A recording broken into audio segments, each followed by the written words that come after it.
Well,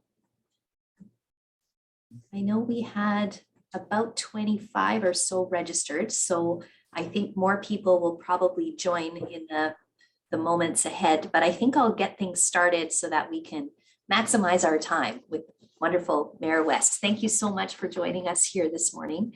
I wanted to respectfully acknowledge that we are gathering today on the unceded traditional territory of the Coquitlam First Nation, who shared their lands with the surrounding nations since time immemorial.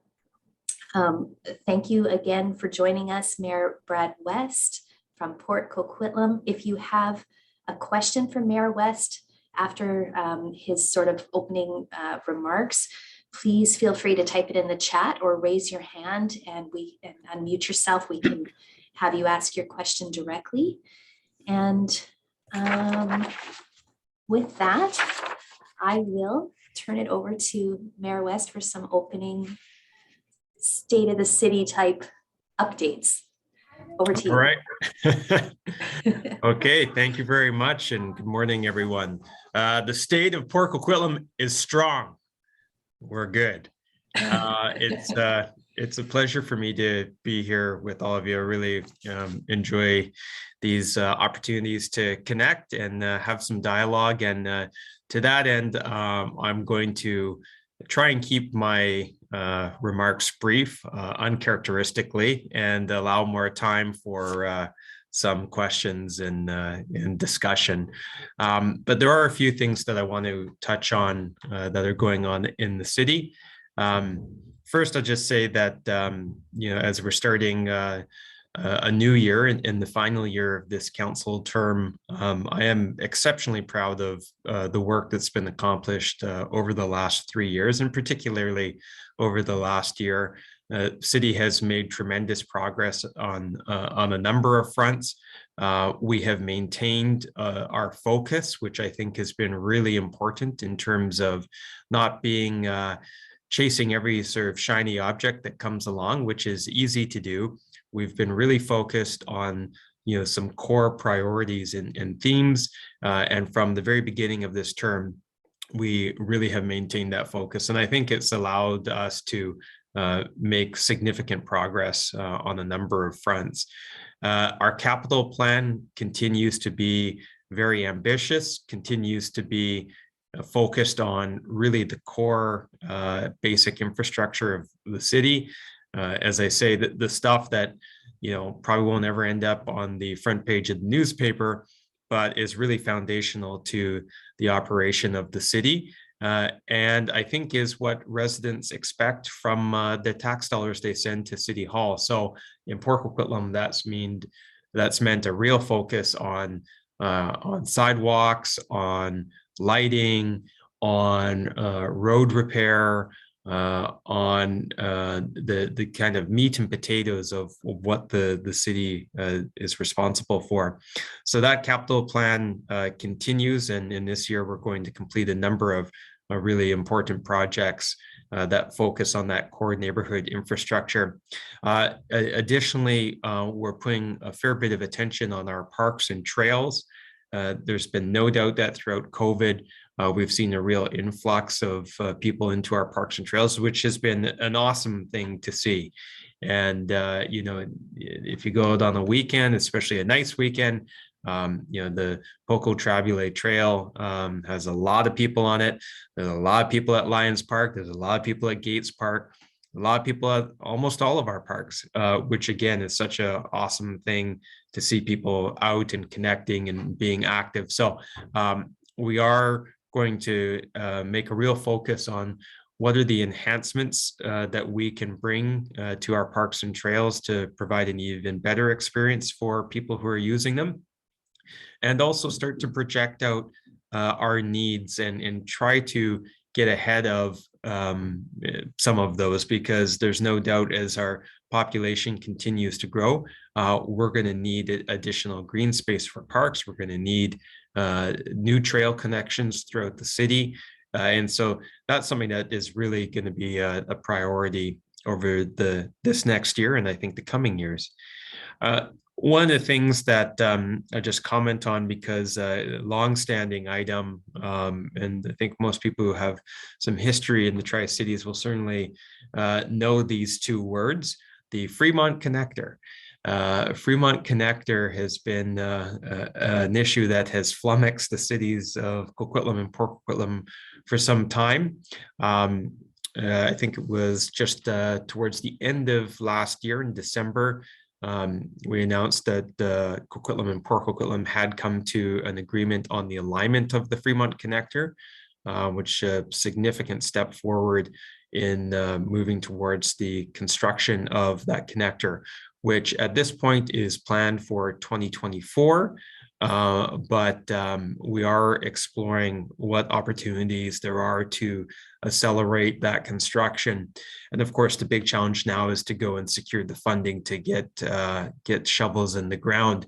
That it goes without saying that the importance of the Fremont Connector to the city of Port Coquitlam is that we have seen a very significant increase in traffic volumes on local roads in the north side of Port Coquitlam in particular, as Burke Mountain has developed and will continue to develop. And we really do need that alternative route for people to get off Burke Mountain and onto Maryhill Bypass and the Highway 1 or wherever their travels are going to take them. So it was good to see progress in that regard. And we've got further to go, but again, we are taking steps in the right direction. Just want to touch on housing as well. A couple of things with respect to housing. First, I think I've reported on this before, but just to provide sort of an updated numbers, city has right now in excess of 500 units of below market housing under various stages of construction, and I think has been very forward thinking in the way it's achieved those by partnering with nonprofit organizations and also looking at intensification and densification of existing sites within the city. There are in the city a number of affordable housing sites, many of them built in the 60s and 70s and 80s. And of course, our sort of expectations around how we would build and the amount of density has changed significantly since that period of time. So, one of the biggest challenges in terms of delivering affordable housing is how expensive land is. And so the thought here is that where we have land that is already providing below market housing, we should be looking for opportunities to increase the density on those sites to derive more affordable housing units out of that land. And so that's been a conversation with some of the nonprofits, that's been a conversation with BC Housing. And I think that it's a really smart way of moving forward because again, the price of acquiring new land to be able to deliver those units can be a significant obstacle, and also just availability of land. Port Coquitlam is a very geographically dense area, and we do have a limited land supply. So I think that's been a very smart and creative way to try and move forward on some of those issues. On the non-market housing side, the city continues to see strong interest, strong growth and development. We have a lot of interest right now on the north side along the Prairie area, and we continue to see a large number of applications. We also are seeing a lot of applications for splitting of lots. So in a number of our well-established neighborhoods, we have single-family homes on fairly large lots. And there has been a significant number of applications come in rezoning to small lot residential. And again, getting more units of housing out of those bigger lots. The city has just completed its housing needs assessment, which was a requirement of the provincial government. And that really produces a roadmap for us in terms of the number of housing units that we need to be providing in our community. Two last things I'll touch on, and then we'll be true to my word and be brief. We have almost concluded our budget. I think Port Coquitlam has distinguished itself throughout the region, in fact, in terms of the approach we take to our finances and our budgeting, strong respect for taxpayers' dollars. And so, I can share with you in this budget, we are grappling with a significant cost as a result of a collective agreement that was reached between the federal government and the RCMP. The way that works is in Ottawa, the federal government concludes the agreement and then hands the bill down to the municipality. So it's not optional. We don't get to decide whether or not we're going to pay it. And that's a significant cost to the city. We have been saving some money to pay for that. But it does mean that, over and above what the city would normally require for its internal services, there is a charge as a result of that RCMP collective agreement. But we're also seeing strong growth in the city, and that's helping us. So I think when all is said and done, we're expecting property taxes to be probably around 2.5% this year, which certainly put us at the low end of what you would see throughout Metro Vancouver. And I'll just note for the record that the city now has the third lowest property taxes for the average home in Metro Vancouver of all 22 municipalities. And that's something that hasn't happened by accident. It's happened over many years of very careful and prudent budgeting and some really important decisions made along the way. So I think we continue to bring that discipline and responsibility to our budget. And then the last thing I'll touch on is just, I think we spoke about this last time as well. We continue to see very strong interest in our industrial lands. And, this is another area where I think Port Coquitlam has distinguished itself. There has been immense pressure on municipalities to convert industrial land to other uses. And it's resulted in a very significant shortage of industrial land throughout the region. It goes without saying, industrial land is critical for employment, for business, for commerce, and brings a number of benefits to a municipality. And I'm certainly not going to pass judgment on any individual municipality's decisions about why they would have had some conversion. And Port Coquitlam does not have an unblemished record in that regard either. But what I will say is that we have made, I think, a real effort to maintain and retain a big industrial footprint within the city. And we're seeing a number of businesses relocate to Port Coquitlam because of that. And two recent examples, of course, are Saputo and Lordco, both on Kingsway. So it brings a lot of positive, brings, of course, challenges with respect to truck traffic and things of that nature. And the city has plans and is dealing with that and proceeding with some improvements to Kingsway this year as well. But certainly a lot of activity in our industrial lands, a lot of interest there, and a lot of people knocking on the city's door from other places, including from some of the larger municipalities, Burnaby, Richmond, Vancouver. So I think I'll leave it there. I'll just wrap up by saying that I think we're continuing to make really good progress on a number of key issues. Really satisfied with what we've been able to accomplish. Certainly over the term, we have a lot more work to do. We have a number of exciting projects that are moving towards shovels in the ground. I speak about our downtown a lot, and that's been a very significant process of planning and bringing all the puzzle pieces together, and now we're moving forward to the execution stage of that.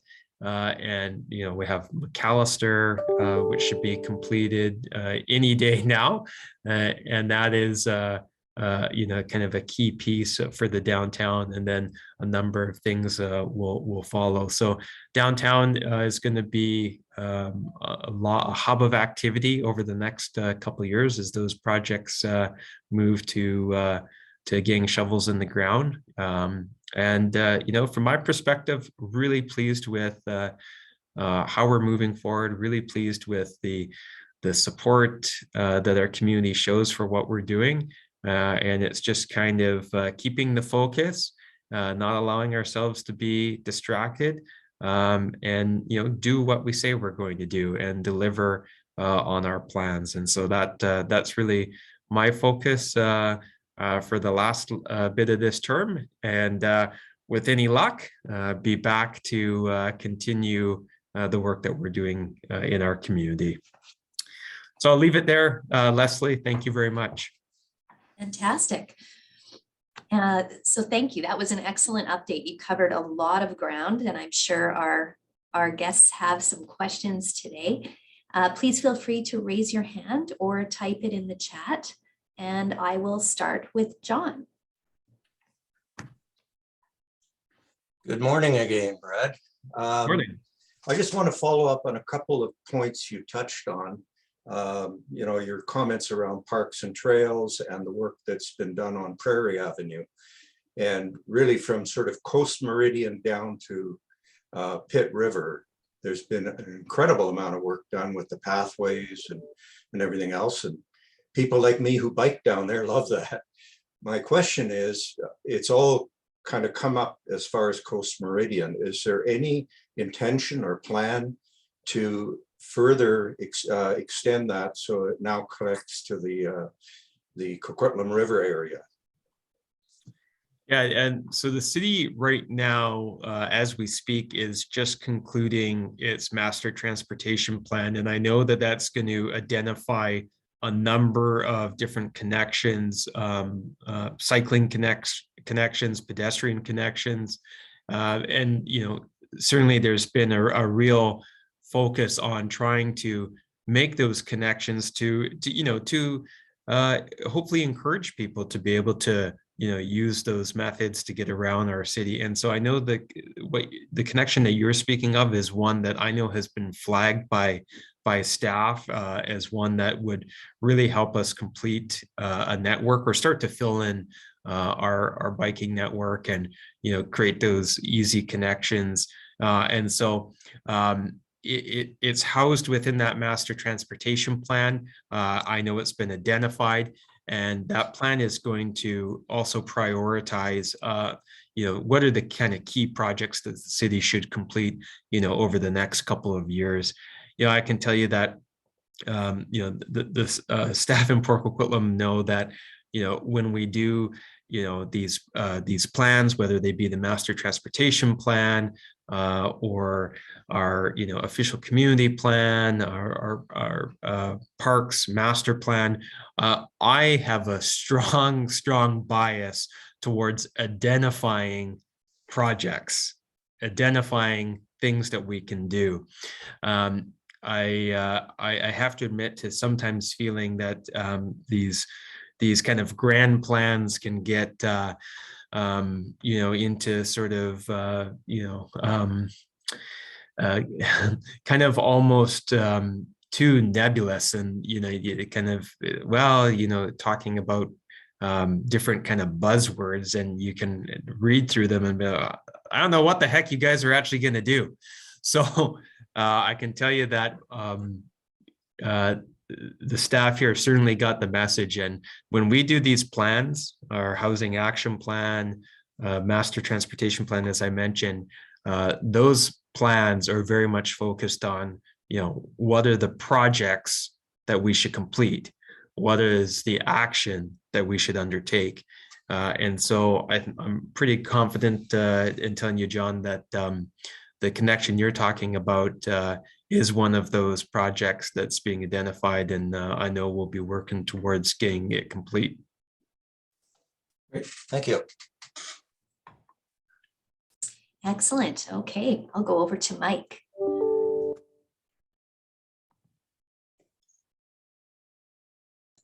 Get the mic, mute Mike. Can't- Morning, Brad.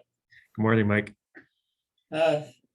Thank you for focus on core responsibilities. It's been a long process of a lot of years to get to not focusing on the shiny object, as you say. The core responsibilities, and you've outlined them very well. There's two things that I'd like to ask about, and you've heard that from me before, but the reality for me is one that is a challenge is Metro.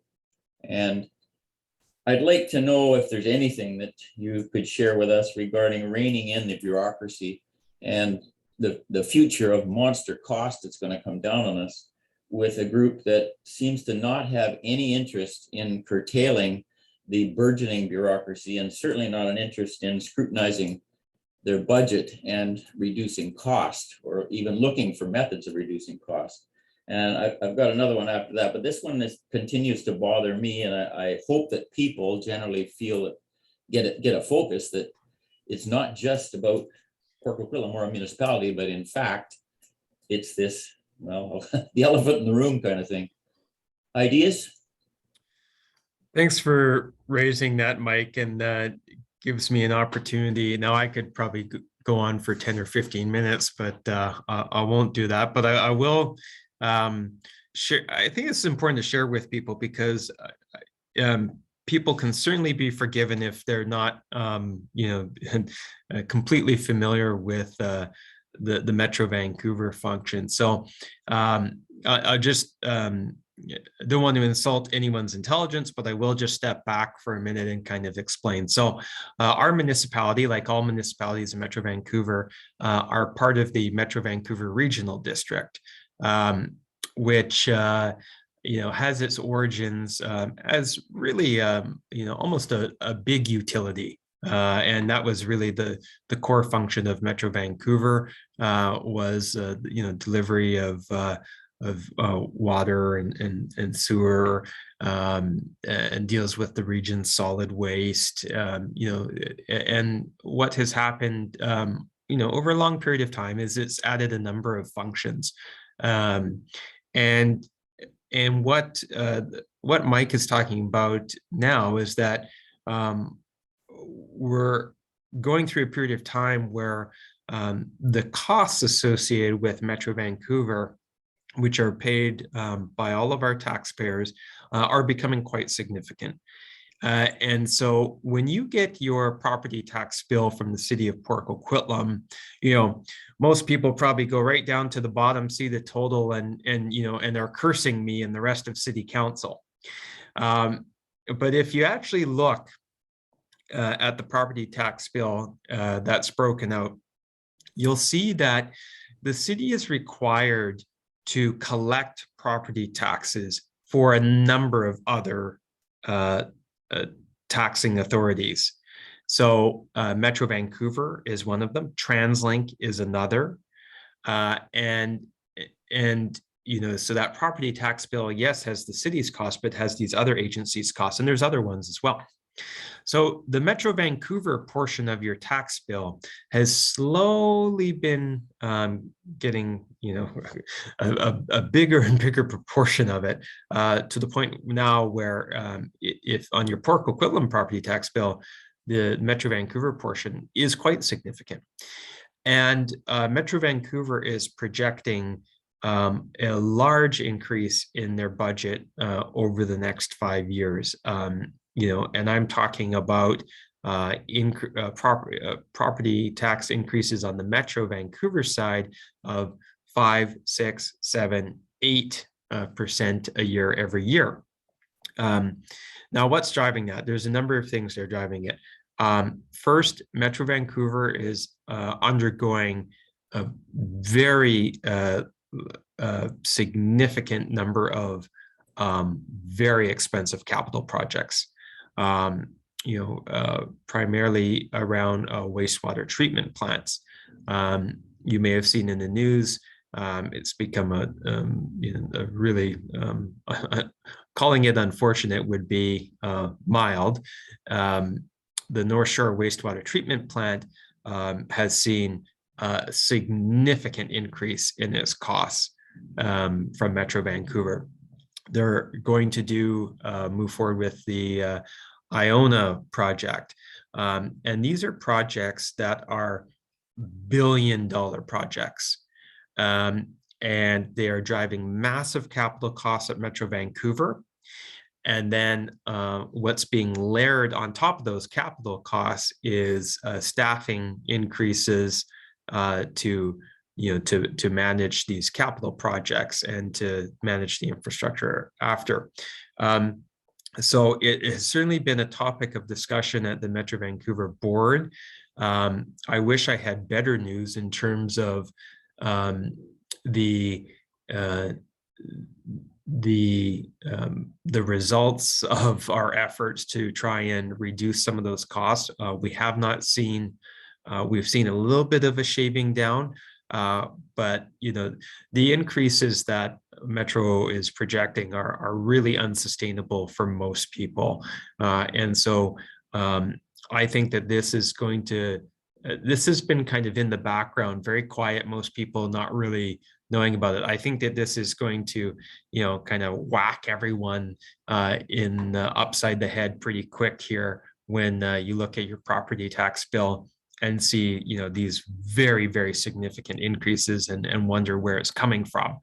And I expect that residents will be letting their elected officials know that, at a time when people are still struggling financially, that it's really challenging to be absorbing those type of costs from Metro. And so I hope that that sort of, grassroots sort of pressure will spark some interest at the board in how we tackle these. And, I'm not going to pretend that it's going to be easy or that, you wave a magic wand and all of it goes away.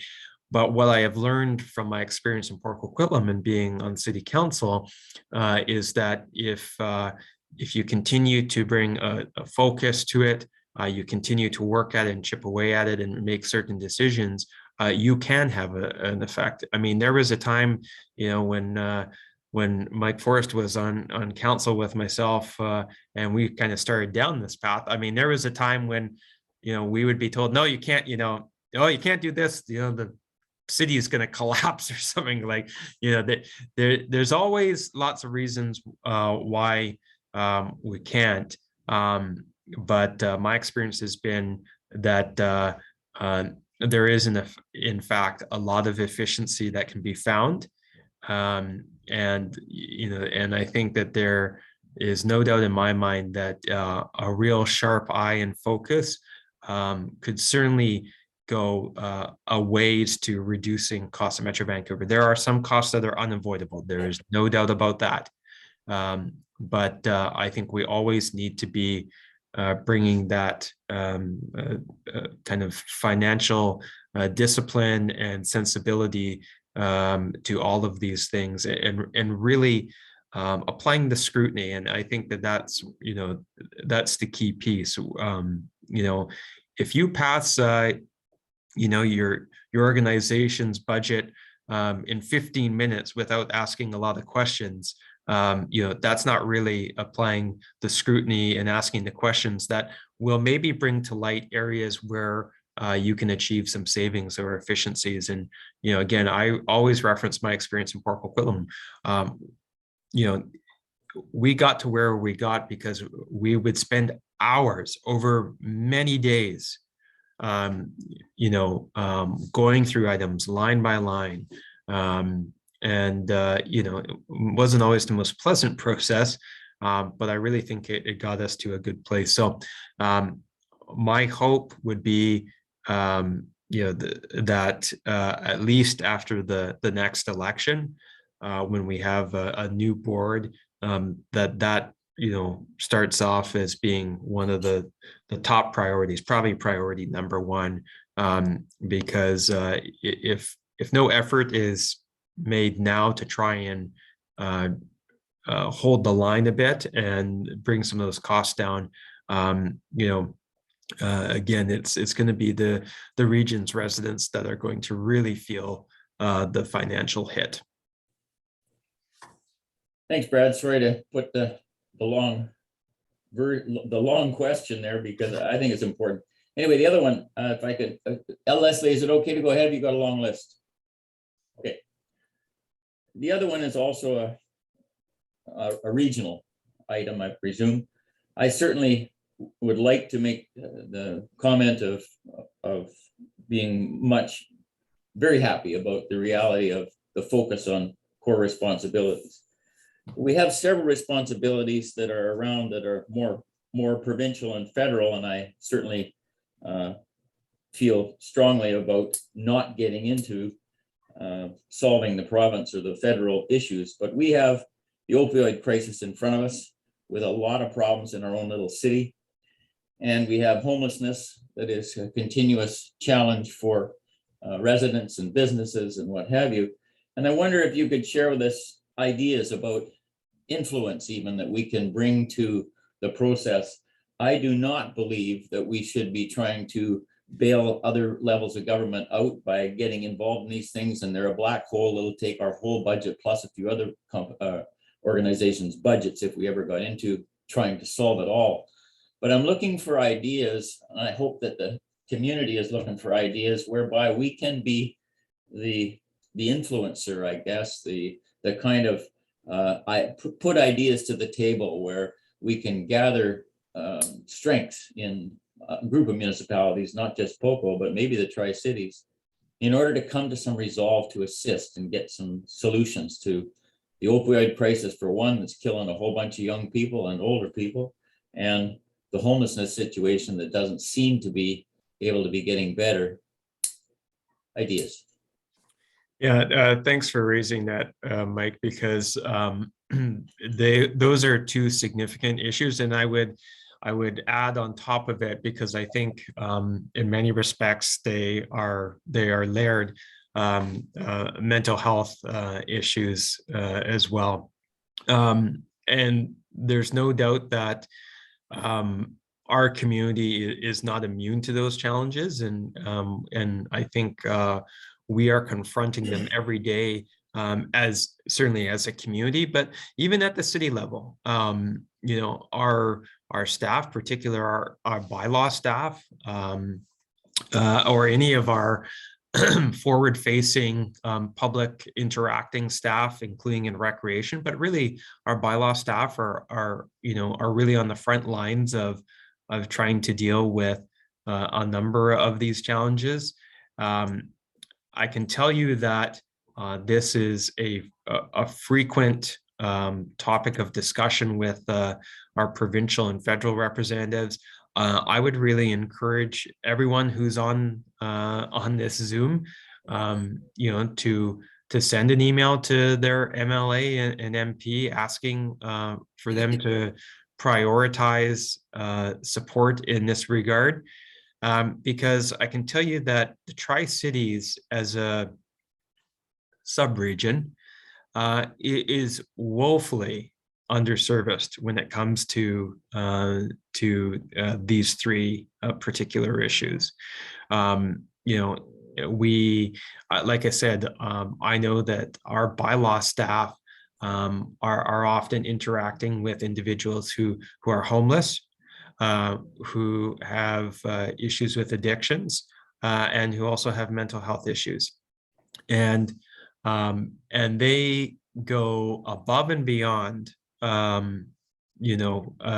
is really actually their job responsibility. They go beyond that frequently to try and advocate for those individuals, to try and find them housing, and quite often they are very successful at finding them housing. Unfortunately, what happens is because the individuals are also challenged with mental health or drug addiction, they might make it 2 or 3 weeks in the housing, and then for whatever reason, either because they've violated some rules or on their own accord, they're back on the street.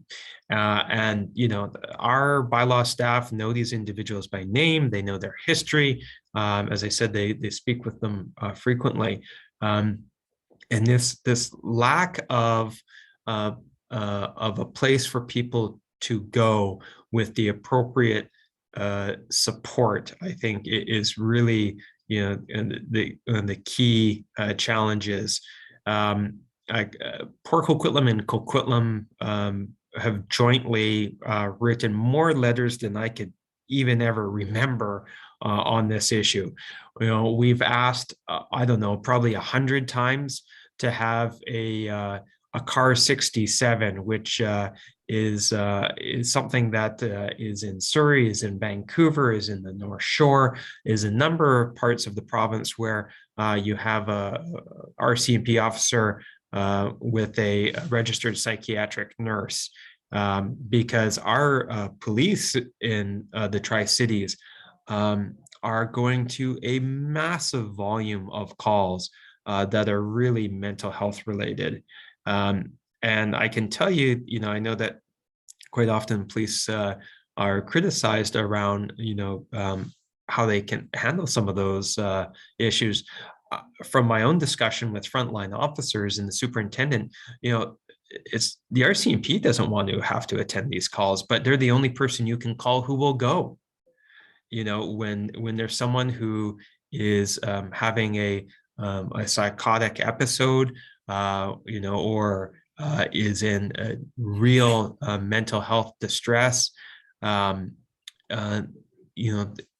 system is set up that you call the police.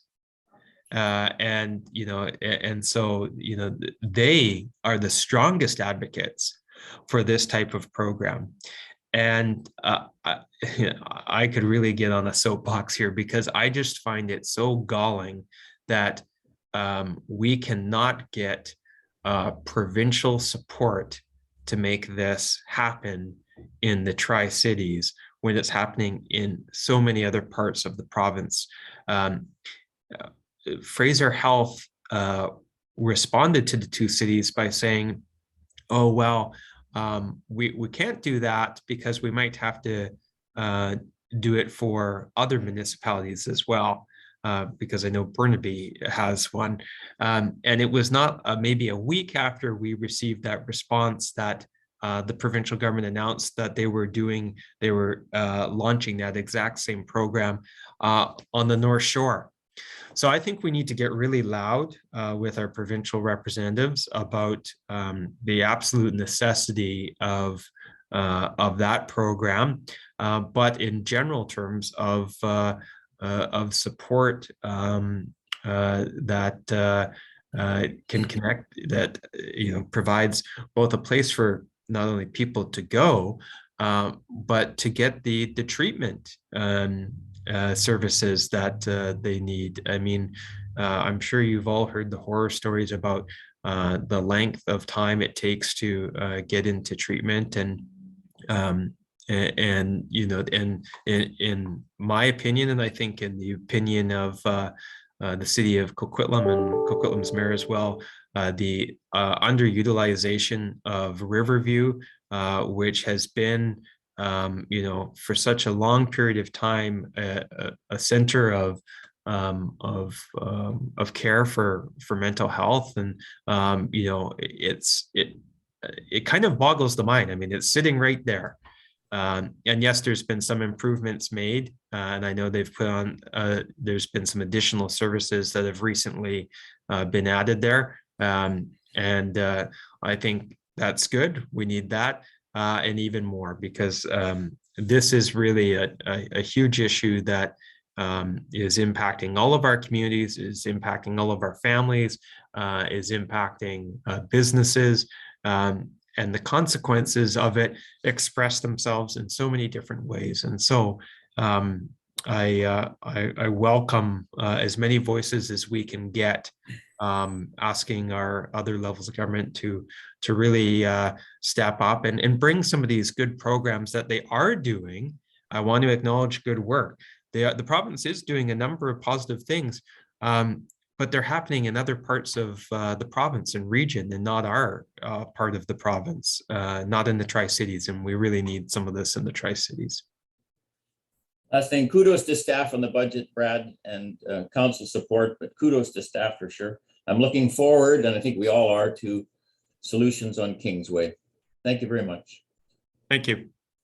Excellent. Covered a lot of ground there. And I have heard some of the reasons why Riverview may not be ideal in it, but I'm puzzled with that whole situation as well. And speaking of being loud and raising our concerns, I would invite all of you on the call to join me on Friday at noon when we host Minister Selena Robinson for the budget recap.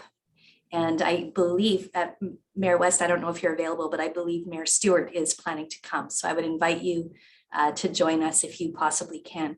I will go next to Gaetan. Thank you. If you could unmute yourself there. Yeah, good morning, and thanks for doing this, Brad. I attended the same breakfast with Mayor Stewart recently, and it's great that mayors make themselves available like this. A couple of years ago, I proposed to all three cities a trail that would join Burrard Inlet to the Coquitlam River. And this is a trail that would follow roughly the rail alignment. It has several sections that exist in all three municipalities. But then there's a few stretches that are a bit of a no man's land that could be rerouted along the under the SkyTrain and finding perhaps imaginative ways to work with CPR. And I know it's not that easy, but I'm just wondering if there's any progress to a Tri-Cities trail.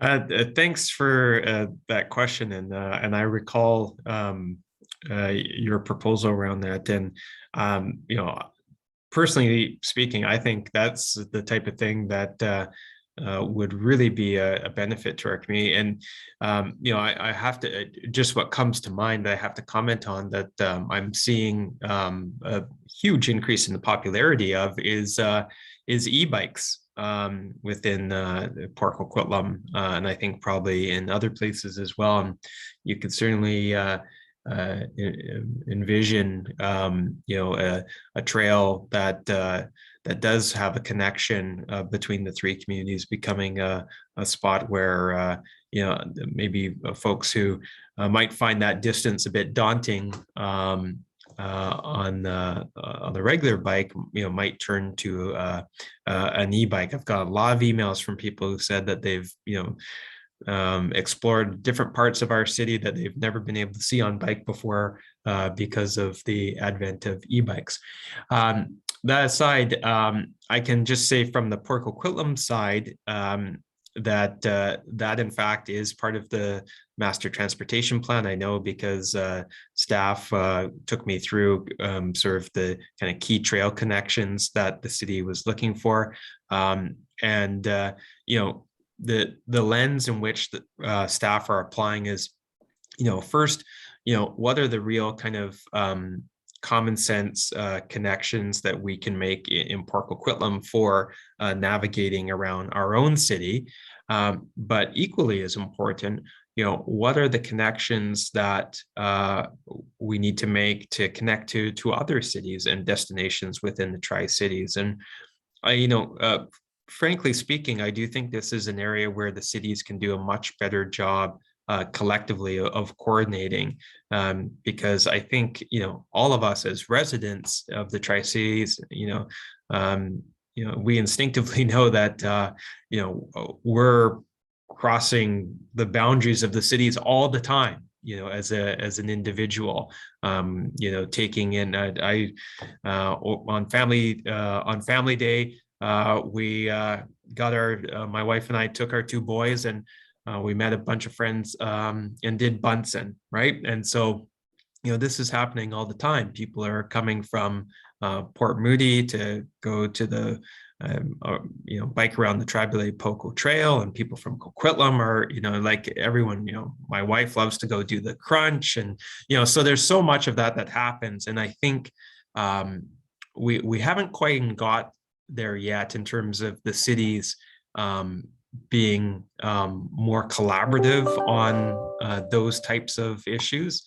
And so I appreciate you raising it here, and we do meet regularly, pardon me, as mayors, and excuse me, and I'm going to raise this to see where the other cities might be at, and again, just as a general comment, I think this is something where we can really try and I think when you raise it, everyone agrees, and they're like, yeah, we should get together more often, and it just makes sense. And so I think we just got to do it.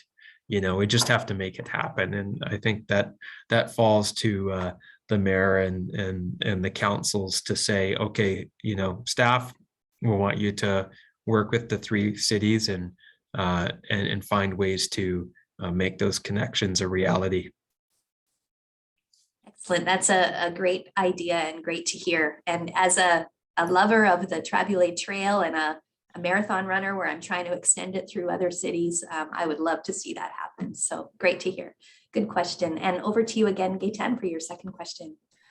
Yeah, Brad, you also mentioned at the beginning that you were working on a lot of subdivisions. We do a lot of subdivisions. We have projects in many different communities, and it's nice to see residents taking a lift, benefiting from the lift, ordinary people getting this additional density, being able to have two mortgage helpers on their property. In Vancouver recently, Mayor Stewart introduced a proposal to allow up to 6 units on a single family lot. We already do that. I've done a number of projects where you have a primary house, a secondary suite in the basement of the new house, and then a coach house with a suite on the garage, all of that within 33 feet wide. And it creates beautiful homes and really nice for young families. But what Mayor Stewart was talking about in Vancouver is setting the rule or lifting the rules and saying, we don't really care how you do it, whether it's two houses and laneway houses. We don't really care what it looks like, but we want to allow 6 units per single family home just to get some density. And the idea of lifting the rules like that, I don't know how staff have reacted, but I'm just wondering if you would consider something where you give designers the flexibility to fit 6 units on a lot, and that would be the only rule. Yeah, thanks for that. I must admit, I'm not completely familiar with what Mayor Stewart in Vancouver has proposed, although I did, I think I caught a headline of it when he brought it forward. I haven't heard any reaction from our staff yet on that, so certainly a conversation that I would need to have with them. But I guess I would say a couple things.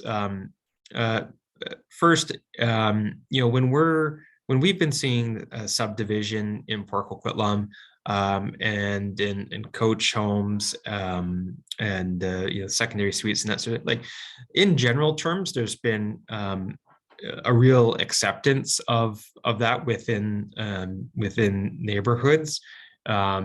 There are some issues that arise, and I'm sure no one will be surprised to hear that they relate to parking, and so that becomes one of the challenges, because for all our good effort at this point in time, if you live in Port Coquitlam, you're probably owning a vehicle, because that's just the reality of the situation. So so parking becomes one of the concerns, but not a obstacle that certainly can't be overcome. And we have certainly shown in our city an interest in trying to make these processes as straightforward as possible.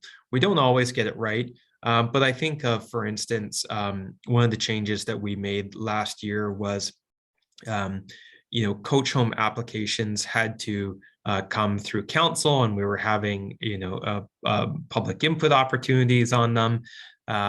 And council, made the decision to delegate the authority to approve coach homes to staff, to say, no, we like these, they've been well received in the neighborhood, we've set the rules, but we're not going to have that additional step that just adds time and expense. And so, I'm very bullish on doing things that really ease the process. And I've, even when I was a city councilor, I often found it odd that I was being asked to approve the certain design features of homes, including like colors and materials and stuff like that, because I'm not a designer.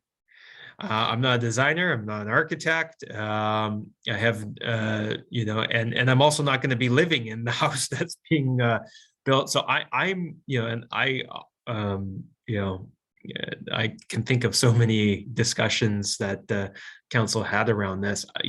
My strong preference is to get the city or the government out of the way when it comes to those things. I mean, I think obviously you have to have certain rules and regulations, and but I don't think it should overextend itself into being too either prescriptive, because I think you look around the world at different examples of housing, designers and architects can do some pretty amazing things, and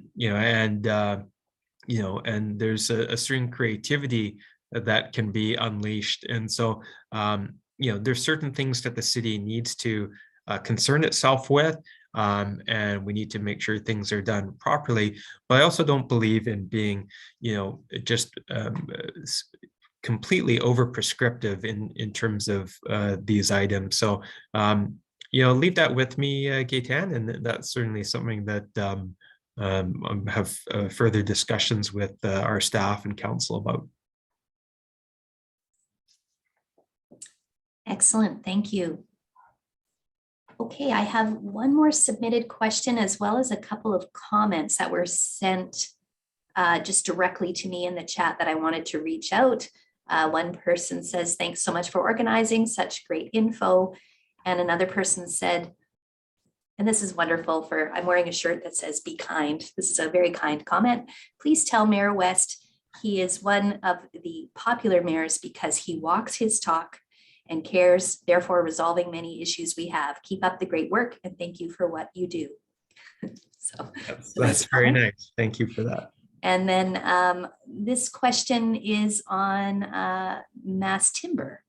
Is Port Coquitlam one of the many municipalities that adopted a resolution to encourage mass timber construction and captured carbon instead of the carbon footprint of concrete and steel? The BC government is encouraging all municipalities to encourage mass timber construction. Yeah, so we did support a resolution that went through the UBCM around that.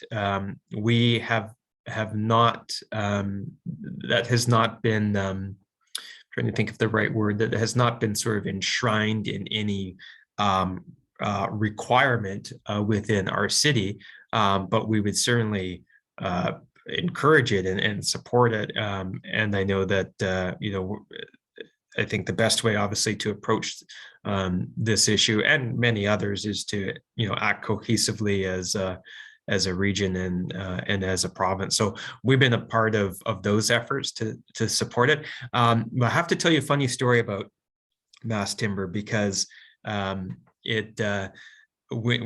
it just, you say it, and if and you get it explained to you, and it sounds wonderful and great. And yes, this is absolutely makes sense. I mean, we should be doing. So my good friend Mike Hurley, the mayor of Burnaby, was telling me about a mass timber project in Burnaby, where they had a lot of encouragement from the province to utilize mass timber for a municipal project, a municipal building. And so they said, okay, and all the good points being made about the carbon emissions and that sort of stuff. And so yeah, they signed off on it. They're going to use mass timber for this project, and it's going to be a showpiece of using mass timber. And some time goes by and nothing's happened yet. And that's odd. I wonder why the project is not under construction yet. And then kind of forgets about it, and some more time goes by, and the project's still not under construction. And so at that point, he inquires with staff, "Hey, what's going on? Why haven't we got shovels in the ground? Why aren't we started?" "Oh, well, it's because we're waiting for the mass timber." "Oh, waiting where?" "Oh, well, it's coming from Italy." So, quite often these things sound like, you would think that British Columbia, of all provinces, of all places, would and should be able to produce what's required for these projects. And I'm sure in some instances, hopefully in most instances they can, but I think, to me, what I took away from that was how important it is to actually dig into the details. Quite often we just catch we catch a headline, or we're told something and it sounds really good, and then you dig in, because certainly the carbon footprint of bringing that over from Italy, of all places, is not positive. And again, to me, I fully admit to being a bit of a homer when it comes to domestic manufacturing and production in our own province and country. So it was just bizarre to hear that it wouldn't be coming from British Columbia, but had to come from Italy. So anyways, yes to supporting those efforts, but we also have to make sure that we're getting a product that is coming from our own province. Very interesting story. That is, I would not have thought that would be the case. Hopefully most mass timber projects here are from local wood. And I know also in Burnaby, BCIT is building a 12-story mass timber student residence. And now I'm curious to find out if the mass timber is local. Of course, here at the Chamber, we are all about shopping local, shopping here in the Tri-Cities, as well as sourcing throughout BC first. So Gaetan, I think you wanted to respond to the answer as well. Yeah, just to add a quick comment, I think it's a matter of supply and demand. The fact that some cities will take the approach that it's going to be more difficult, it's going to require more process to approve a project, is going to be because it's innovative. And we should remember that mass timber is not innovative. It's there's hangars, aircraft hangars, there's train trestle bridges that have been built in using BC wood. We've got to just go back and look at that, and it's simple construction. It should be approved, but it needs to be encouraged by the province and the municipalities. So if there's no supply and no production in place right now, I can see why the market has not been created. And what the BC government is suggesting is that we can achieve these environmental goals, but we also should help build the market and marketplace acceptance by with cities encouraging it. And thank you for the UBCM resolution that you supported. Great. Wonderful. Well, as usual, the hour just flies by when we're speaking with you, Mayor West. Thank you so much for your time here today, and to everyone for attending and engaging in this great discussion. I just wanted to again highlight a few upcoming events very quickly. As mentioned on Friday, BC Budget 2022 with Minister Robinson, and there may be another local MLA or two on the call as well. So please do register for that if you have not yet. On March 8th, we are having an International Women's Day event in person up at Westwood Plateau, a plated lunch with two keynote speakers and a panel. Please join us for that. And March 17th, also in person, we're bringing back morning schmooze at the Poco Inn and Suites. So get your breakfast and get your networking in all at the break of day. And of course, our gala rescheduled to Saturday, April 30th, Business Excellence Awards. Now that the restrictions have been lifted, we can have full tables and full capacity there. So please do join us for that.